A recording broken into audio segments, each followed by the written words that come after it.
Hello po mga kaibigan. Ang ipapakita ko lang po ngayon ay kung paano i-calibrate itong universal coin slot para tumanggap ng tatlong klase ng coin. Itong piso, 5 piso, tsaka 10 piso. Itong universal coin slot, tatanggap ito nung kahit luma tsaka bagong coins, like 5 piso, bagong piso, 5 piso, at tsaka sa 10 piso rin. Ang coin slot natin ngayon na ginagamit ay tinatawag na anti-hooking, o merong ganito, at dito ipapasok sa gilid yung coin para hindi siya pwedeng hilahin. Kasi minsan dati gumagawa pa ako ng mga video games. Yung mga bata kasi minsan pilyo, binutasan nila itong coin, saka nilagyan na ng cord. Pagpasok nila, hihilahin. So yung timer mag-trigger ng palagi tapos inihila nila yung coin. Paano ko lang din yung identification ng mga parts nitong universal coin slot. So itong pin na to, dito ilalagay yung power supply tsaka sa coin signal. Meron din sa counter. So dito yon. Ito yung kasama niyang socket. So dito yon. Dapat itong may makikita kang metal nito, dapat naka dito siya. Hindi naman siya pwede dito kasi hindi rin naman ito papasok pagka nakaganito. So dito lang. Pag ipapasok ko to kasi naka-connect na siya sa power supply, mag power on itong coin slot natin.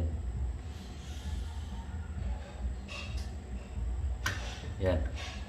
Itong white naman, so next to red is ito yung coin signal. Ito yung papuntang board natin kung ano mang ginagamit, or sa diretso man sa timer, ito timer trigger. Kung sa Raspberry Pi o Orange Pi o sa Arduino, kung gumagawa kayo sa Arduino, ito rin ginagamit papunta doon sa trigger ng board, control board. Dito lalabas yung pulses. Okay, so dito namang black is ground or negative sa power supply or common. So next, meron itong brown din. Ito yung para sa counter. Kung makikita nyo, merong counter circuit or board na para counter trigger dito. So pwede rin itong gagamitin. Okay, ito naman sa baba, ito naman meron itong tinatawag na set enable and disable pin. Meron dalawang terminals. So magkasama yan. Kung pwede gagawa ng relay, short lang yan.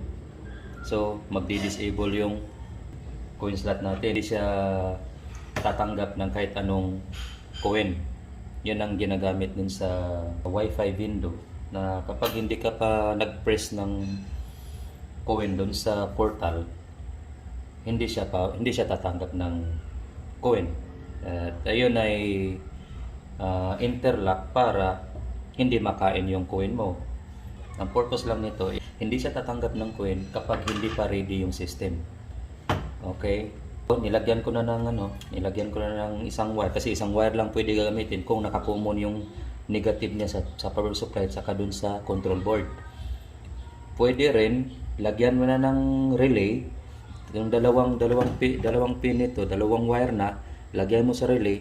Yung relay magti-trigger, magsi-short siya eventually. So hindi din siya kakain. Hindi siya tatanggap. So pwede ko tulad nito, pwede ko i-direct sa ground or sa common para ma-disable ito. So yun lang.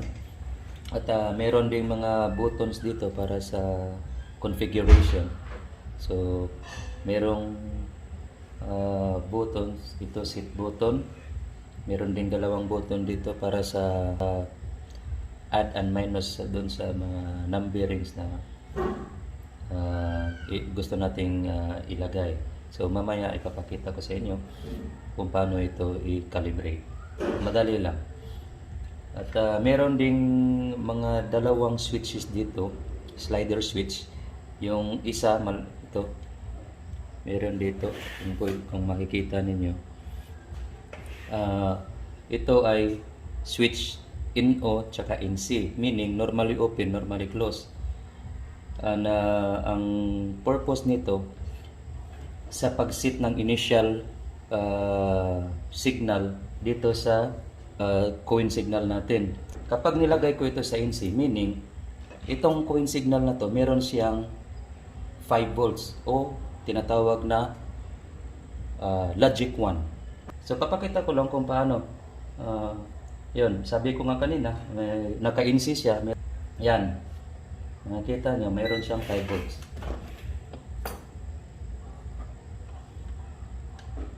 Okay, now isi-switch ko ito sa in-O. So magzi-zero yan eventually. Yan, 0. So nagzi-zero siya. So ito yung initial settings ng coin slot natin. Okay, so lagay ko lang sa NC ulit kasi may renogram ako sa Arduino na dapat ang magti-trigger is logic 0. Meron din ibang switch dito sa baba. Ito yung tinatawag na signal output speed.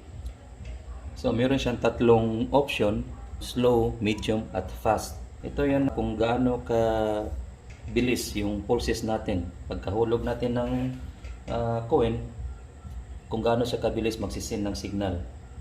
So yun lang. So kadalasan sa akin nilagay ko ng fast para mabilis yung pag-credit ng coin. So itong coin slot na to ay hindi pa na-calibrate o hindi pa na-program, kaya hindi pa to tatanggap na kahit anong coin.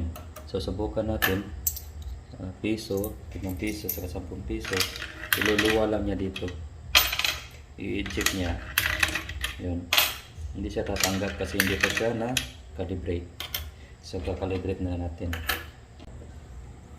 Now, sa pag-program natin itong coin slot, kailangan natin identify na ilan klase na coins ang ihuhulog natin. So, kadalasan, meron tayong tatlong klase. Merong piso, 5 piso, tsaka 10 piso. At saka each coin ay may tatlong steps. Yun lang. So, 1 piso, kailangan isi-set natin ilan quantity ang sampling ng coin. Advisable para hindi namimili ng coin, itong coin slot natin, isi-set natin sa maximum quantity which is 20 coins. At halo-halo na yon. Merong bago, merong luma, merong madumi, merong malinis, mga ganyan, para hindi stricto yung coin slot natin. Tatanggap siya ng kahit ano, basta piso. So meron akong 20 na piso dito, 20 coins. Ito yung gagamitin ko sa sampling natin. Halo-halo ito, merong bago, meron ding luma. Tsaka ganun din sa 5 piso, tsaka sa 10 piso. Kaso lang, dito meron lang akong 12 na 5 piso, tsaka may luma tsaka bago. At tapos sa 10 piso naman, meron din akong 10. Merong luma tsaka bago. Pero mas maganda, ito ay ano lang, for demonstration lang. Pagka ginagawa ito sa window ninyo, mas maganda 20-20 each coin. Okay? Para hindi namimili itong ano natin, coin slot. Okay? So, umpisahan na natin. So, itong dalawang button na to sa baba, may add tsaka minus. Press lang natin ito ng sabay. Pagka lumabas na yung letter A, ibig sabihin nakapasok na tayo sa configuration menu. Yan, lumabas na. Tapos press lang natin itong set button para lumabas yung E. Ibig sabihin kailangan na nating maglagay kung ilang klaseng coin. Ayun, may tatlong klaseng coin tayo. So press lang natin itong sa left button or add. 1, 2, 3. Then set. So each one, meaning kailangan natin na maglagay na kung ilan ang sampling coin sa first coin. So ang sampling quantity ay 20. Press lang natin ito. Lagyan natin ng 20. Yun. Tsaka set. Press natin yung set. So P1, ibig sabihin ito yung value ng coin kung ilang pulses ang ibabato itong output signal ng coin slot. So piso, siyempre 1 pulse meaning 1 piso. Yun ang i-interpret doon sa control board. So 1 piso. So lagyan na natin ng 1 dito pa rin. Kung nagkamali kayo, nalagyan nyo ng 2 or 3, minus nyo lang dito sa kabilang button para bumalik yan 1. So set natin. Ayun. If 1 accuracy, meron siyang range na 1 to 20. 1 meaning high accurate. Lagyan natin sa 8. Yun ang recommended as per the manufacturer. So lagyan natin 8. Yun. So press na natin yung button. So pumunta na tayo sa H2. Kanina H1, P1 tsaka F1. So meaning natapos na tayo sa first coin. Dito naman tayo sa second coin, which is the 5 piso. So H2. So ito naman ang sampling quantity ng second coin, which is the 5 piso. Dito meron akong 12. So ito lang muna ang ilagay natin. Pero kung meron tayong 20 pieces nito, yun ang pinaka magandang calibration. So for demonstration, dito lang muna 12. Lagay ko lang muna dito 12.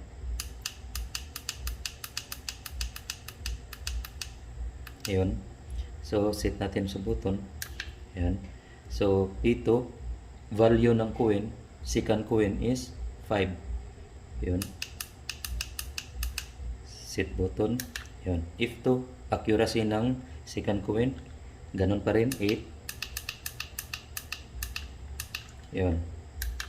So sa H3 naman, ito yung third coin, which is the 10 piso. Ganun din. Meron lang akong 10 dito. So sampling quantity is 10.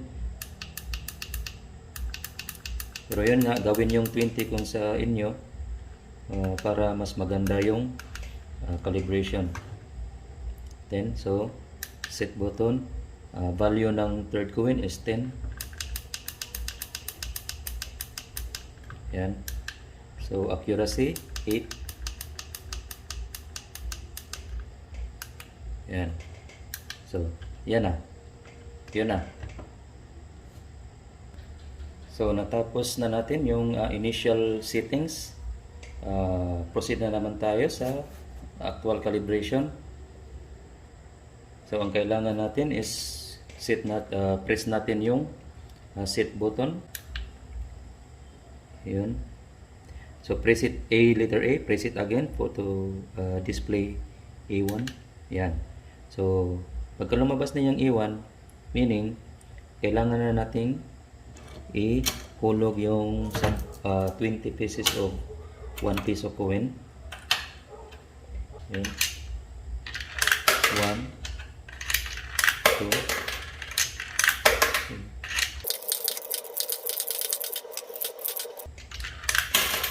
yan. So proceed na ito sa second coin. So itong 5 piso.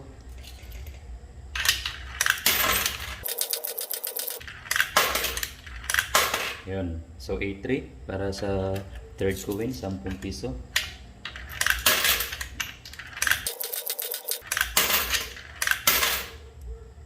Ayun. Yun na. Tapos na tayo. So pwede natin lagyan ng coin, hulugan natin kung magki-credit siya. Hulugan ko ng piso, dapat may piso, may 1 piso. Yan. Ayun, may 1 na siya. 10 piso na bago. 5 piso pala. Yan. Piso. 10 piso na luma. Yan. Lumang 5 piso. Yan. So, tumanggap na siya. Yan. May bagong piso. Ayan, bagong piso. So, tumanggap na siya. So, yun lang. So, papakita ko lang kung paano yung enable and disable settings dito. Pwede ko itong i-short doon sa or connect sa ground or negative or common sa power supply para hindi tumanggap yung coin slot natin, hindi tatanggap ng coin. So ito na yan.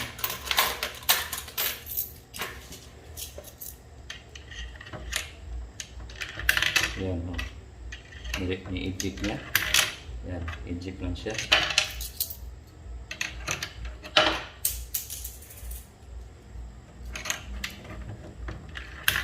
Yan. Kapag i-disconnect ko ito sa ground, tatanggap na siya. Yan. Papakita ko rin kung yung behavior ng pulses niya dito makikita sa display ng multimeter. So, yun, nakaset siya ng INC. Yung sinabi ko kanina, pagka INC, meron siyang logic 1 or 5 volts. NO, meron siyang logic 0 or 0 volts. So, nakaset siya ng INC. Magbabari siya from 5 volts to 0 volts kung maghulog ako ng coins. So, the number of pulses, depende na yan. Depende kung magkano ang inihulog ko. Ngayon, hulog ako ng 1 piso. So, magbabari yan. Yan. Hindi lang, mabilis lang kasi. Kaya hindi siya na-capture nung nag-zero siya. Mabilis kasi. Pero pagdating dun sa control board natin, mabilis din yun na ma-capture niya yung bilis ng pulses. So, ito 10.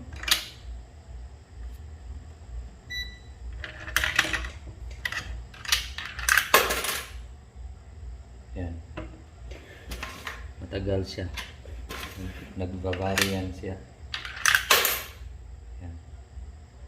Kung set naman natin sa slow, mas ano din siya. Makikita natin ang variation. Yan, yan, yan. So, yun lang. Salamat.